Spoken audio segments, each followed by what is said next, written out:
before we start the show, we just wanted to address something a lot of commenters have been saying. Clinchy doesn't even want to do it. We had a joke a little while ago by Brendan Jackson from Celtics Hub that this is shot on a green screen. It's not. We wanted to make sure that our fans know that we actually are doing this in the garden, bringing this to you from the garden. That's why we call it the Garden Report. We'll even show you, as Jimmy rocks on the camera over here, that garden floor down below us being torn apart over here. So we just wanted to make sure that people understand this is the real deal, this is authentic, and we're not messing around with you when we bring Check out those banners. Woo!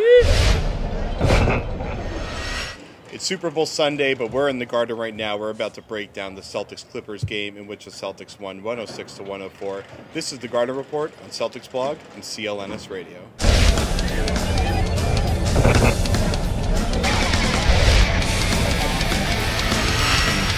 All right, so now that we got everything straightened away, Celtics won 106-104 this evening, or this afternoon, I guess. Probably should have been 106-101, but Jamal Crawford took that last second three-pointer there because Jamal Crawford can never pass a shot up, never.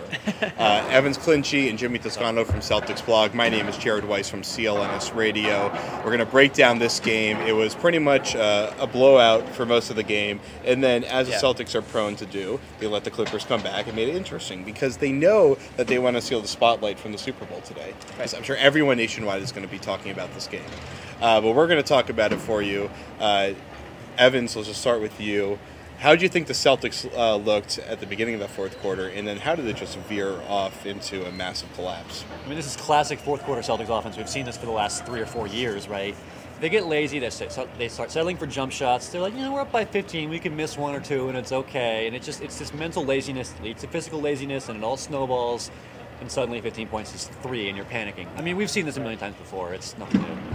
Yeah, what he said. I mean, listen, when you're going against a team like the Clippers, a 15-point lead can go away just like that. And they got plenty of shooters on that team, as we've seen, today and a lot of other games. If it's a team like the Wizards or a team that's not playing with the Bobcats, if you're up by 15, middle of the fourth quarter, maybe you can take the foot off the gas a little bit, put in some of the, the end of rotation guys. But against this team, you can't do it. I think the Celtics did that today. They took their foot off the gas. They started, maybe looking at the clock, playing the clock instead of the Clippers, and all of a sudden it's a 2-point game and there's plenty of time left. And the Clippers had opportunities to either tie or go ahead towards the end of the game there. That's exactly what Doc said. Let's take a look at what he said about that. That's back-to-back games where we were playing really good basketball. We were pressuring, we're getting up the floor, we're playing in space, our offense was early clock, and we get into the third quarter in the middle of it, and all of a sudden they're scoring in 5 seconds. We're walking the ball up the floor. And what I'm trying to tell you, that's not who we are. We can't be that anymore. We just can't. We can't play that way. And, and then I thought we got a little tight at times. We were throwing the ball away, and but that happens when you turn it off, and let go of the rope, as they say. And I thought we did that, and that's back-to-back games. So we won the game. We beat a heck of a team, and I'm very happy with that. But, in my mind, we can be better, much better than we were today. So Doc's saying they can't be that team anymore. They tried to play the clock, but when you play the clock a lot of the time in the NBA, Jimmy, you pretty much fall flat on all regards. And unless you're executing and hitting all your shots perfectly, you're going to likely let the team come back a little bit. Right, and that's just not them, like Doc said. I mean, if they're going from run and gun, push the pace, outlets immediately upon the rebound, all of a sudden to switch that and be the half-court team that they can't be anymore, I mean, that's letting the Clippers get back on defense, and if they're getting stops, then all of a sudden they're going to hurt you in transition because they've got plenty of guys on that team that can run the floor just like the Celtics can. And that's what we saw. The Clippers were playing with a certain amount of energy, and against the, they were up against time, and they were against the clock, and the Celtics sort of were just watching them chip away, and then all of a sudden it was, oh crap, now let's go back to what got us that lead to begin with. Yeah, I mean, we got to face it. These new-look Celtics are going to struggle late in games offensively. Yeah. I mean, Doc was saying after the game that, their 3 main post threats are Kevin Garnett, Paul Pierce, and Jeff Green. If those 3 guys are your 3 best post threats, you got to find other ways to score. Right. And if your way to score is by running the floor and swinging transition, and you're getting kind of tired in the fourth quarter, I mean, you're kind of left with no options. If you can't score in the post and you can't score in transition, you got to settle for jumpers. It's all you got left. And you just got to hope that Paul Pierce and Jason Terry make enough jumpers at the end to keep you afloat. And today they just barely did, They did, and Terry and Pierce especially in the fourth, towards the end there, came through. Yeah, but the issue for them is that their interior defense is still pretty good in the fourth quarter. Blake Griffin only went 2 for 5 from the field, playing 11 minutes in the fourth quarter. So they neutralized the biggest offensive threat there. Although I guess now the argument is Jamal Crawford, who had a big fourth quarter, who's the biggest offensive threat for them in the fourth. But the Celtics just still, their energy level on the perimeter seems to die down a little bit towards the end of games. Agree. I mean, I don't know if it has to do with the new way that they're playing lately, and they're obviously running more and they're up and down the court. And I don't know if guys are getting tired. I asked Avery Bradley that. He said no, that's not the case. But I mean, he can't speak for everybody. He doesn't know how Kevin Garnett feels after playing what he's playing, or anyone else. So I think that could be an issue.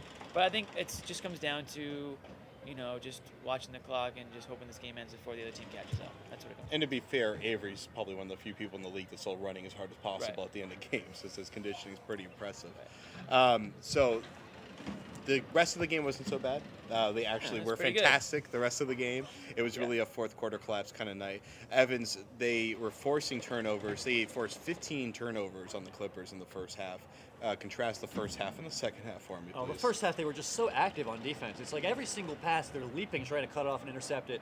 Paul Pierce was diving for loose balls. Jeff Green, I mean, they were every single opportunity for a steal that they could find, they were getting that steal. They were running the floor. They made a couple of risky passes, risky turnovers for no reason when they could have just scored in transition a little bit more naturally. I mean, they made some mistakes, but they played really hard and really well to just get transition buckets. It was nice. And to the Clippers' credit, they must have thrown 3 bad pass alley-oop turnovers in the first half.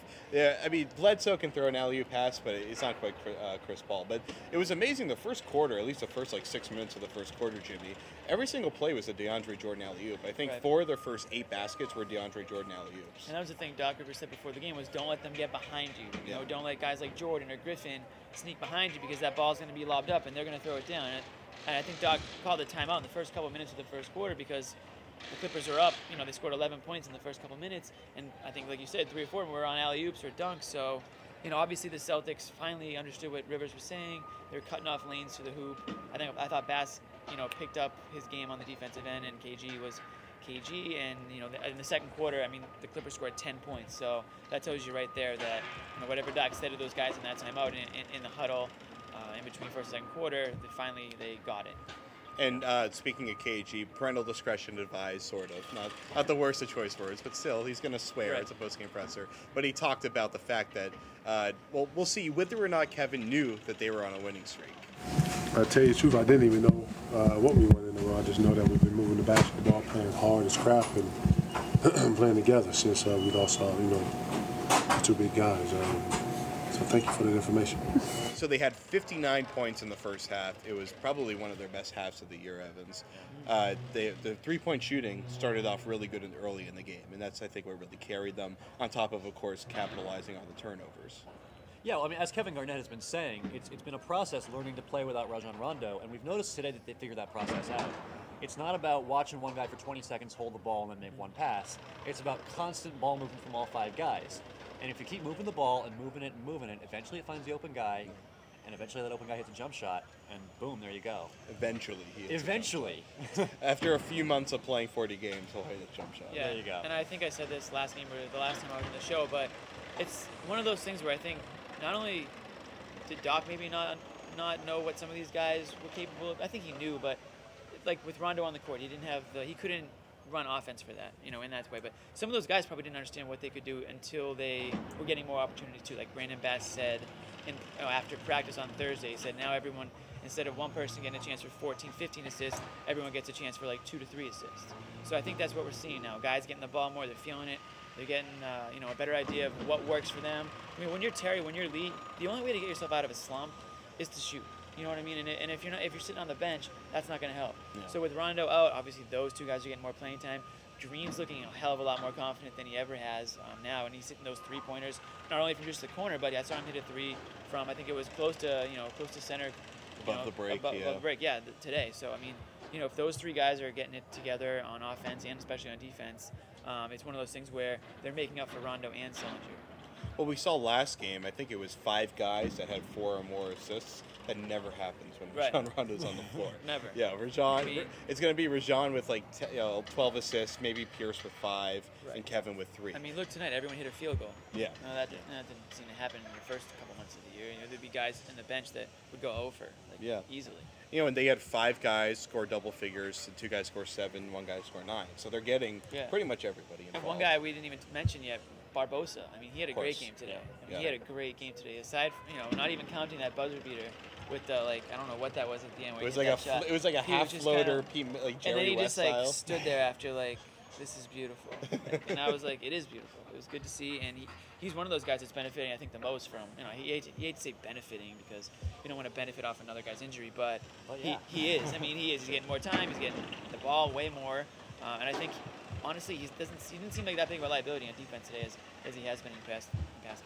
Right. And also Courtney Lee. I mean, the numbers tonight weren't that great for him, but Courtney's been really finding his way these last few games. He was one of the best three-point shooters in the league last year when he was in Houston, and he hasn't really been utilized the first 40 games here in Boston. Now that Rondo's out, he's getting more chances to find his shot. All that ball movement has been finding Courtney Lee in the corner for a 3 many, many, many times this past few games. Just having more comfort on the floor with guys finding you and hitting your shot, I mean, that's been big for Courtney Lee. And just not to go completely off topic, but if the Celtics continue to win like they are, not undefeated obviously, but if they win at a pretty good clip the rest of the season, I mean, what does that do to Rondo's value as a player? I mean, from the outside looking in, can you look at Rondo as the same? I mean, what do people think of Derrick Rose's value right now? The Bulls are 3rd or 4th in the East, and Rose is still So a that's a great good player. point. He's still an MVP. I mean, I don't know. The Celtics can win without their point guard, but he's still a great player that you'd be happy to have on the team, right? Right. Well, I think everybody looks at Chicago and says, this team is great without him. Put him in there, and they're an immediate gonna title be threat. better. And I think the Celtics are probably now going to develop their reputation because they're playing very well without their best player. And you gotta look at this team and think, if all these guys play this well, and then you put them into a system where they can work off of Rondo, that's the team that they wanted. This is the team that we thought could potentially be a 55-plus win team coming into the season. But you'd really have to change Rondo's game in order for that to work, because you just can't insert a guy like Rondo into what's been happening and expect it to be the same. Because I mean, like you said, he's a ball commanding point guard. Yeah. Like we say, he'll hold the ball for 20 seconds and then make a pass. That's completely opposite of what this team is. So unlike Derrick Rose, where he's more, he's a scorer. He passes it as well too. But I think the Celtics are built. They're built. I don't want to say they're built to play better without Rondo, but they are built with. They've got so many guys on the team that can do a lot with the ball in their hands. Where it's like if I feel like you're underutilizing them when you give it to Rondo for the entire possession. But I think we were saying that earlier this year when they were Right, losing. but now we're seeing it. So yeah, it's kind of exactly. different. So we were right. That's what we're Yeah, saying. we were But right. We know basketball a little bit. We were right. Yeah, but Obviously. obviously it's easier. It's easier to talk about the hypothetical and talk about how it needs to be improved. But then when you mesh the two together, it's really difficult to find a balance where you can get that working for 48 minutes. I mean, you want to talk hypotheticals. What if Kevin Garnett were out for the season? Would we be having this conversation right now? I don't think so. No. I don't think the Celtics we go shut, 4-0 we with shut no the Kevin program Garnett. down if Kevin was out for the season. I mean, come on. There are some guys you can replace and some guys you can't. Guardian and, eulogy. And you call Rajon Rondo the best player on this team, but the Celtics without KG are a 25-win team. I mean, come on. Right. What are we talking about here? So there's just the Celtics' identity for the last 5 years has been team-oriented defense, and Kevin Garnett's been the anchor of all of that. Right. So And I don't know. Best player, it's debatable now, right? it I is. don't know. All right. Be Well, more valuable to their team. okay. Well, to be continued. It's going to need a little bit more evaluation. I think we should revisit this topic in a couple weeks because it's a pretty small sample size Done. at this point. So let's hammer home the boxing out portion of the show. We're going to pick a number from the box score, and we're going to throw some bows a little bit. That was a subtle throw right there. He's got the big wingspan You there. gotta be subtle with it, or else you're gonna get called. We'll just be Matt Exactly. Barnes and just smack you in the face. Just rip your arm as Yeah. you're going for a layup. All right. Well, let's see if Evans can pull a barn and kind of rip Barbosa down by the grill. I'm sorry, what? Oh, my stat of the game. There we go. Okay, my stat Too is heavy for 21. Los Angeles Clippers had 21 turnovers in this game. They led to 33 Boston points. I was saying this earlier. I mean, Jeff Green, Paul Pierce, Barbosa even, these guys were just leaping all over the floor making steals. These weren't lazy, sloppy Clippers turnovers. These were turnovers that the Celtics worked hard to earn because they were playing really, really hard on defense. I mean, the transition was really fueling the Celtics, and 33 points off turnovers, that's huge. That is huge. I actually thought that was probably the difference in the game. My stat of the day or game is rebounds. 41 for the Clippers, 29 for the Celtics. Now, you're probably saying, well, why are you being such a downer, Jim? Well, because they still won the game, and they're winning in other ways. And Danny Ainge said that on Friday. He said, without Jared Sullinger, we lose our best rebounder. Well, that doesn't mean that we're punting the rest of the season. It means we're going to have to find other ways to win. Well, like you said, turnovers were one. Like you're about to say, I don't want to give it away, but what he's about to say is another reason why the Celtics won. Spoiler alert. Sorry. There's different reasons and ways that you can win a game, even though you're getting out rebounded. I mean, obviously the offensive glass, you don't want to be doubled up and lose 13-6. You don't want to be doubled up on the offensive glass every game because you're not going to win you're not going to win those games every time you are. But 41-29, but the Celtics still figured it out. All right, well, for my stat, the Celtics went 10 for 14 from deep through 3 quarters, and then they went 1 for 4. And they shot 71.4, to be precise, percent from 3 through 3 quarters. That's the best, probably the best 3-point shooting they've had just about the entire season. It's been a very bad 3-point shooting season for these guys. They're usually one of the better 3-point shooting teams. I don't think losing Ray Allen is the big difference there. I think it's been a team-wide issue for them because it wasn't just Ray carrying the 3-point numbers this year. I think Pierce, I don't know his number off the top of my head, but I know that he definitely has not been shooting the 3 quite as well as he did last year because he turned into an elite 3-point shooter the last 2 or 3 seasons. So we're seeing Pierce, he went 3 for 5 from deep today. Green went 3 for 3. Pierce went 4 for 6. Oh, that's right. I'm sorry. I'm looking at the third quarter stats. But yeah, I think Green still went 3 for 3. He did, yeah. Yeah, and Terry hit 2. So, they got the guys that they need to be hitting their 3-point shots. They're hitting their 3-point shots. Exactly. And that's not a fluke. I mean, that's good ball movement creating open looks. And they didn't have that all year long, and we could talk about whether Rondo's the reason for that or not. It'd be a great debate. But, I mean, it's not just a fluke that it rims in or out. They're executing well and getting good shots. Now listen, when you get when you get the ball more and you feel like you're a bigger part of the offense, that does something inside of you, like confidence-wise. And maybe that is the difference for a guy like Green or Lee or Terry even, because Terry's been on the record as saying, this is more conducive to my game, playing without Rondo. And I'm not saying he meant it in a negative way, but facts are facts. He's playing better without Rondo. Yeah, well, let's take a look at what Doc had to say about the offense tonight. How do you look at the 3-point shooting tonight? Well, it's important for us now. We're playing small ball. If you're going to play small ball, you either have to get layups or threes. The only post guy really is Paul at times, Jeff at times, and Kevin. So that's how we're playing. We're looking for quick ones. We're looking for quick shots. We're trying to increase the pace. And that's where, the last 2 games I was upset because we had the pace both games, and they didn't want the pace. And then we stopped playing and allowed them to get their breath and play. And we're not big enough to slow down and play with the Clippers. I mean, we just fell right in their hands. Baller of the night time. Let's go right to Evans. Who's your baller tonight? My baller is going to be Brandon Bass for a change. 9 points and 8 boards. I mean, his numbers weren't knock your socks off amazing, but the fact that they're asking Bass to do a lot more now with Jared Sullinger out is... What in the world are you guys doing? Bass has been a really influential player these last couple of games, and they need him to step up and do more. And he's crashing the boards. He's giving them defense in the post. I mean, he's not going to have amazing numbers, but he's giving the Celtics what they need, and you guys are freaking me out. You talk. That was a good player. Bump it. Okay, whatever. My player of the game is Paul Pierce. I don't know these people. 22 points tonight, 11 in the third quarter. He had that sick offensive rebound that he turned into a 3-pointer. Yeah. That was huge. I mean, that at that point you thought there's no way they're losing this game after that. Obviously, things changed in the fourth, but at that point, it was pretty awesome. And then obviously in the fourth quarter, dribbling down the clock. I don't know why the Clippers weren't fouled. We didn't foul. We didn't even talk about that, but that's a topic that's a Vinny Del Negro special right there. I thought they should have fouled. They didn't. At that point, all Pierce has to do is take the shot and hit the rim, and I think the game would have ended. But he drained the shot and he put the game away, automatically. So there you have it. There you have it. Green screen. Not a green screen, apparently. I think Paul Pierce deserves play of the game because he hit the most amazing 4-point play in history. He drew a foul by not being touched and having Jason Collins be an extension of his legs and taking a charge. Yeah. Or I guess taking a pick foul, whatever the heck you want to call it. Yeah. But yeah, so that was a pretty cool play right there. And it almost happened again.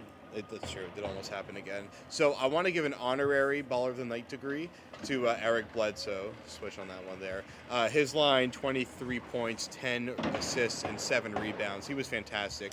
But just because the Celtics won, I want to give it to a Celtic and someone that hasn't really gotten it this year, and he deserves it. Jason Terry, finally coming around this year.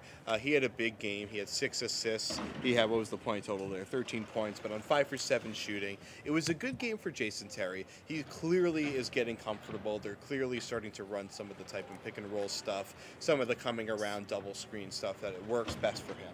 Sure. And I don't know why it had to be until Rondo was off the team for them to start running the kind of sets that work for Jason Terry. But it's happening. Whatever the reason is, who cares? It's happening, and that's all that really matters. So we can finally add Jason Terry as a productive, consistent player to this team. Hopefully, it's starting to look like We'll see. it's starting to look like it. And if only we could have had this earlier in the year, and the Celtics would have been one of the top teams. It's all Rondo's fault. Blame Rondo for everything. I'll try not to blame Rondo for everything. But it was a good game for Jason Terry. It's about time that he has a good week. It's been a good week for Jason Terry. Yeah, sure. All right. A good week for the Celtics. All right. Or no week. Yeah. No. I thought we were going on something there. Nope, just been a good week. And I was just going to say, could be a lot better Thursday night against The Lakers? the Lakers. Well, they're 1-0 at home versus LA teams right now. We'll see if they go 2-0 Thursday night. That's when we'll see you again. We're about to go watch the Super Bowl. You already know what had happened by the time that you watch this video. But just quickly, your picks, Evans. Who do you think is going to win the Super Bowl? Yeah, the 49ers are the better team. I just can't picture Joe Flacco being a Super Bowl champion. That just does not compute for me. So yeah, I'll go Niners. I'm also going to go Niners. I want Randy Moss to get his Super Bowl ring. All right, Kevin. Me and Kevin are like, we both have the same idea. I'm picking the Niners, but let's hear from Kevin as we say goodbye to you. Celtics win Niners. 106-104. We're Niners. Let's see what Kevin says. Bye, Ray Lewis. See you. Moss is getting a ring today. Yeah, I said it, Kevin. Yeah, say it, Fred.